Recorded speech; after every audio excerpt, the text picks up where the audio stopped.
Hey guys, welcome back to the Chelsea Godfather channel. Reporting to work for y'all.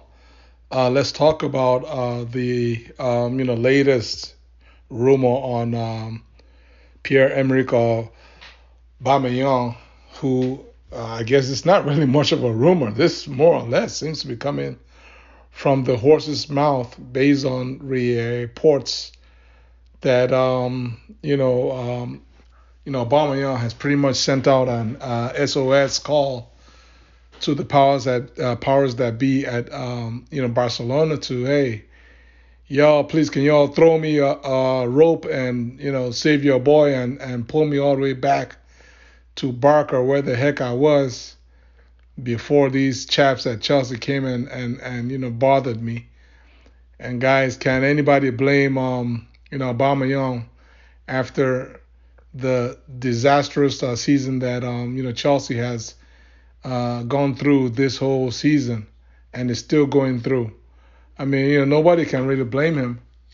Um, when Aubameyang was brought in, um, everybody definitely yours truly. I mean, I had I was so happy that he was signed because I felt like he was one of the missing pieces to help us to help Tuchel to take Chelsea to the next level.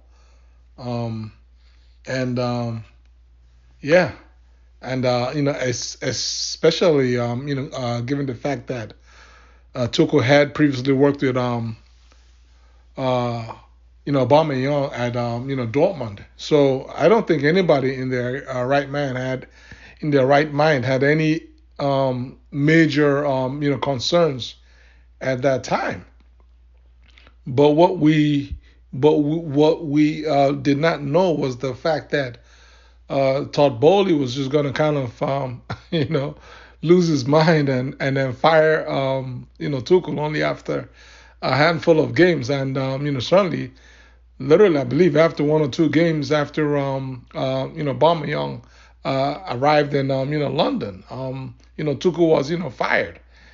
And so that, I mean, that kind of messed things up for, Aubameyang because the way, Tuchel was, liked to deploy his team, at least for Chelsea, was, notwithstanding that he had the team lined up in what looked like 3-4-3 or 3-4-2-1.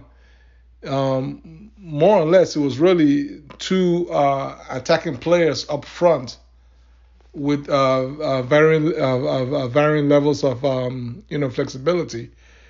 And then the third player was sort of a wild card slash joker type of role, and that's the role that Mason Mount was playing. And then up top, he had Havertz and Timo, with Timo playing more or less um, centrally every once in a while, and Havertz sort of had a free roll. So that was what was working, and so I mean, that was sort of where I believe he was going to have Aubameyang kind of fill the role that Timo was playing. In other words, fill that central role, have Havertz sort of float around him, and over time everything was was just going to click. But obviously, fortunately, Tuchel got fired, and so that whole plan sort of fell by the wayside. Potter came in, sort of stuck with the Tuchel plan for a little bit, and it was working. It was working because I mean I know y'all. It's kind of easy for all of us to sort of forget what actually happened early in the season because um, at a point it looked like Aubameyang was going to start scoring goal, and he had scored like three goals, and primarily through uh,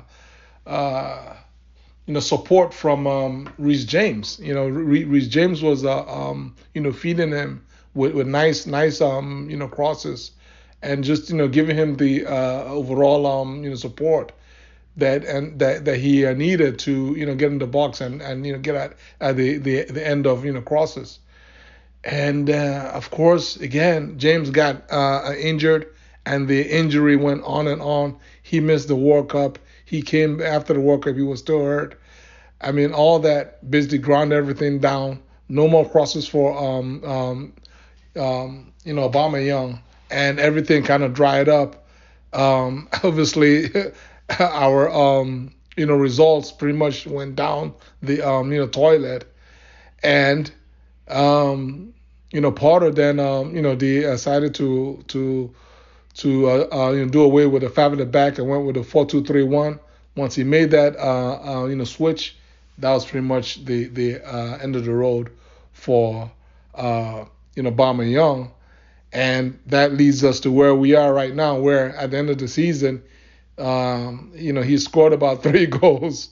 It's just terrible. I mean, as bad as it is, guys, nobody can blame him because everybody. There are no secret counts on this team. Every Chelsea player has had a bad season at one point in time or another, and so there's no really any Chelsea player that can hold his head high and say that I've had a quote unquote all-star year. I mean, it's guys, we're like in 11th place with like 4 games left. It's like that bad. So so this is not, I mean, if there's anybody that you cannot blame is Aubameyang. I'm not gonna blame the man. It is what it is. You understand? Had we not fired Tuchel, not saying that would have been in the title race, but at least we most likely would have been a lot much better off, way much better off than we are as of right now. But as things stand right now, that's the proverbial water under the bridge. Everything has moved on. Tuchel got fired. Potter got hired. He got fired. Lampard took over, went on ahead, and led us to 6 straight losses. Just one last week. Just major win to avoid the dreaded 007 memes. And so we're at a point right now where it's going to be a new sheriff in town. Most likely Pochettino.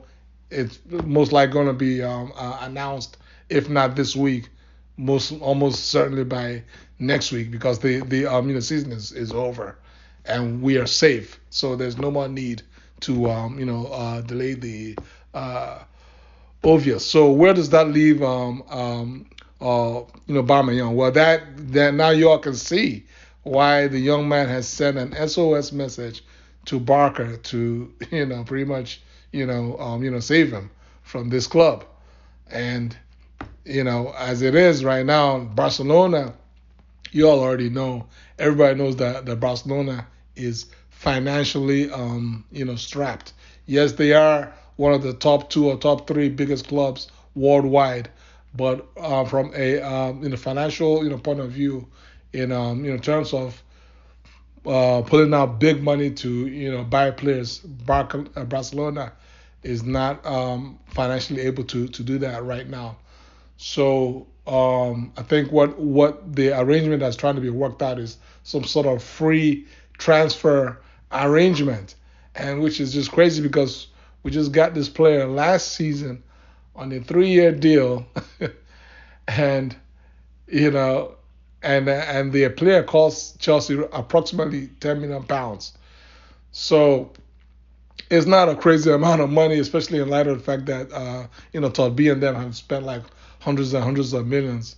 But it is, 10 million is still 10 million. So on the downside, Chelsea's going to be out of the transfer fee value, even 5 million that they could have sold him for. I mean, they're going to be out on that. But on the upside, Chelsea will get to remove Yuba's salary from their books. So that's going to free up some money in terms of salary value for FFP considerations.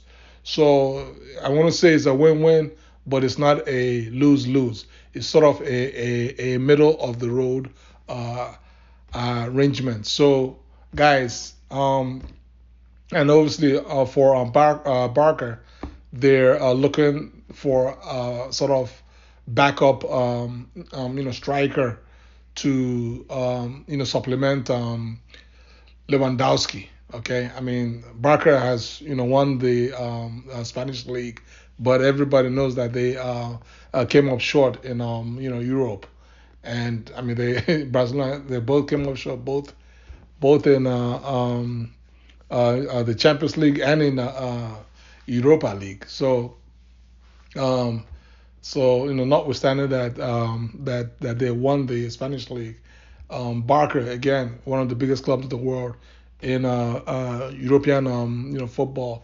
Everybody knows where it's at. It lies in Champions League, and so Barca is going to be looking to add another striker. I'm not sure whether AUBA is the man, but that's a player that Xavi has worked with. He scored goals for Xavi, and he's going to be cheap. So guys, what do y'all think about this prospects? Share this video and subscribe to my channel. Take care. God bless you all. Peace.